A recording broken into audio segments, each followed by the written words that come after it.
BRT palaver again. So this time I want to speak for both sides.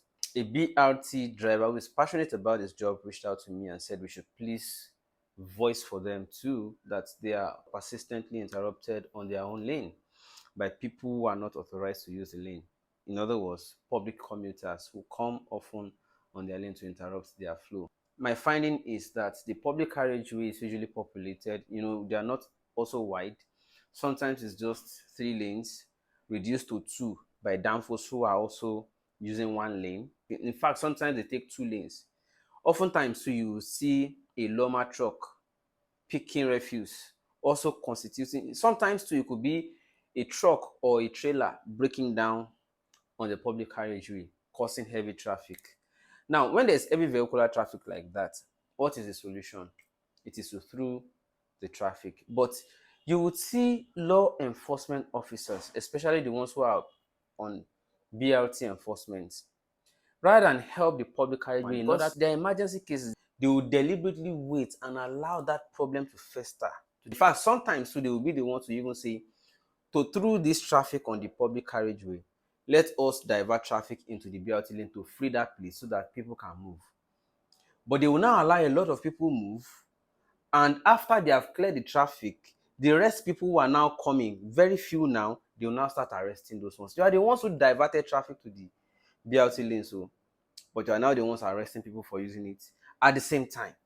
So this is exactly where I have issues. If the purpose for being there is to make sure that people don't use the BRT lane or cause obstructions, then your priority should be making sure people don't have any reason to come and interrupt the BRT lane and help ease traffic when it is tense. In most cases, it is emergency.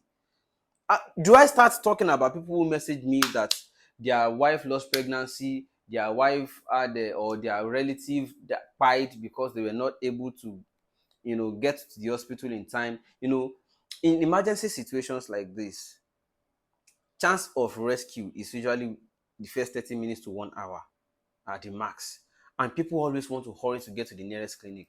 But when there is tense traffic, especially blockage like this, look at Ilepu for instance. In fact, there is almost no lane left because it's a popular market that is its activities always spill on the major highway. So, and the BRT lane is free. I've advocated over time that government should try and skip BRT lane for bus stops like Ilepu, bus stops that have major markets, where activities of the market or traders spill onto the road. And our law enforcement officers are not doing enough to make sure that these downfall buses, commercial buses, don't completely block the road. They don't. They're only looking for who will want to be in a hurry so that they can arrest. See, I'm calling on the relevant agencies in Lagos State government that are responsible for transportation, traffic management, and the rest of it to look into this and do something very drastic about it urgently now. Otherwise, it's not a threat, but we are a people who must also save ourselves. We have to do something drastic by ourselves, and that will be soon. We're just counting down to the day where we will no longer be able to take it. But before then, please, Lagos State government, department responsible for traffic and transport management, please do something about this. I still put this at the doorstep of officers who are enforcing on the BRT lanes. If you prioritize extortion over prevention, you will continue to have accidents. And the revenue you are intending to make from extortion by daily targets may not even be enough to repair most of your buses that are now down, and to even recover lives that are wasting, or to even revive the bones that are fractured. There are just too many problems on highways, especially the ones that are BRT corridor, and we have to do better as a people. Please.